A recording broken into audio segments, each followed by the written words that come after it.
So all those things together give us $340,000. We have that in hand already. We can count on that.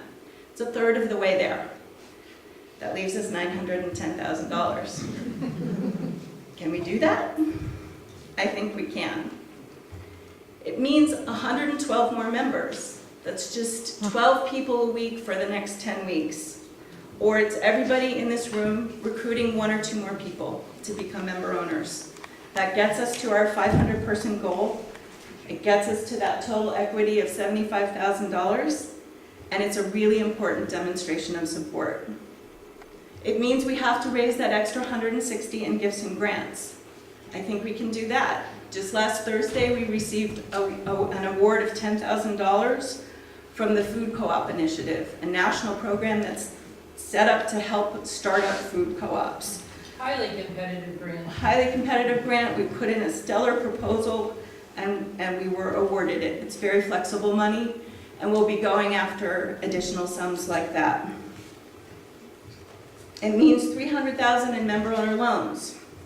Mike is going to talk to you about that and tell you about the way that that will be structured so that everyone who is able can participate at the level that's correct for them. And it means securing that outside debt from a local bank. So, we have a lot of work ahead of us to raise this money, but why are we doing that? You know, we've got a big project ahead, but we're doing it because we're preserving our beloved creamery.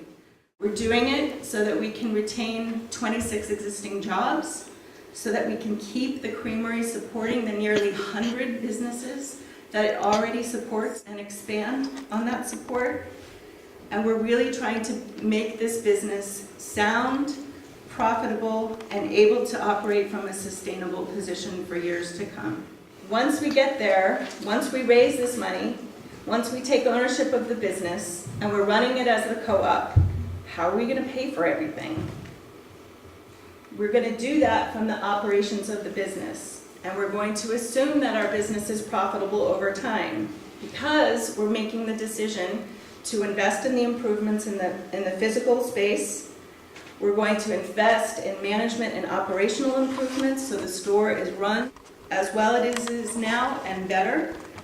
And we're going to assume some increased sales because we own the business. We will be loyal to the business. We will support our business. What you see here is a historical snapshot of the creamery's financial performance. Now, this is a complicated set of data, and it's really oversimplified.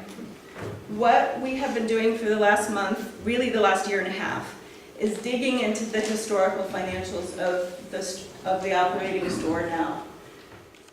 The store is actually 2 businesses. It's the creamery, which is the retail store, and it's Cowgirls, which owns the real estate and manages the physical property. We've smushed the data from those 2 businesses, we've consolidated it, we've simplified it, and we've also added some things that are not actually profit and loss data, they're really cash flow data, depreciation and loan principal. But when you look at that snapshot going backwards, we are working with a store that has ranged from 1.3 to 1.375 million in annual sales. It's achieved a gross profit every year before payment of depreciation and principal, and as we all know, depreciation isn't a cash thing, but it's an important expense of any business. But when you look at after that depreciation and loan principal, you can see that this is a tight business. This is not new probably for many of you in this room. The margins on a retail grocery store are very, very small. Most retail grocery stores make their money in volume of sales. We are maxing out our ability to increase the volume of sales because of the physical constraints of this space. So we're in a little bit of a stalled pattern now, and we've got to bust out of that. So we're using all of this historical data to really map out the future for the co-op. And this is a snapshot on what we think the co-op is going to look like once it starts operating. Same kind of hybridized, cash flowy type statement. We are assuming that 2012 is going to be a very transitional year. that we will be running the business, we will be doing the renovation project, we will be aiming to complete that project by the end of May, and that we won't be fully realizing the pluses of all of that work until later in 2012. So we're thinking of 2012 as our break-even year. You see that actually it barely breaks even before depreciation and loan principal, and it's going to show a paper loss. That is normal for a startup business. We are planning on it, and that's why we're building in reserves into our capital budget. We're also assuming that 2013 is going to have some transitional elements to it. We expect that we'll start to realize the increase in sales that we will benefit from the added floor space, the added shelf space, the different kinds of management, and again, customer loyalty from members. And it's really in 2014 that the co-op hits its stride. It's really achieving the full benefit of all of the work that we will have done over the last couple of years. And I want to draw your attention to 2016, because that's a very important year in the financing and debt and operations of our project. That's the first year that we will assume that we will pay back a big chunk of our member owner loans. So all of our work heading to 2016 has to generate the profits so that we can honor our commitments from the member owner loans and begin paying back the principal that people will have loaned us. That will be for the next years after 2016, we'll be paying back between $50,000 and $60,000 a year in member owner loan debt. So all of these are projections. These numbers are subject to change. They're going to change. But I think that they give us our best example of how we should predict that the co-op will perform financially. And it's going to take all of us pulling together to navigate all of the situations we're about to encounter to make these results happen, or to make the results even better than these projections.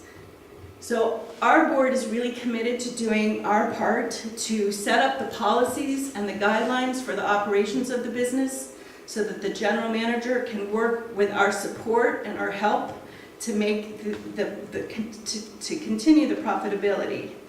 We're going to need you, everybody in this room, to do your part by supporting the business on a daily basis through your shopping, through your volunteerism on the co-op committees, through your promotion and outreach to your friends and neighbors about how wonderful it is to own this business.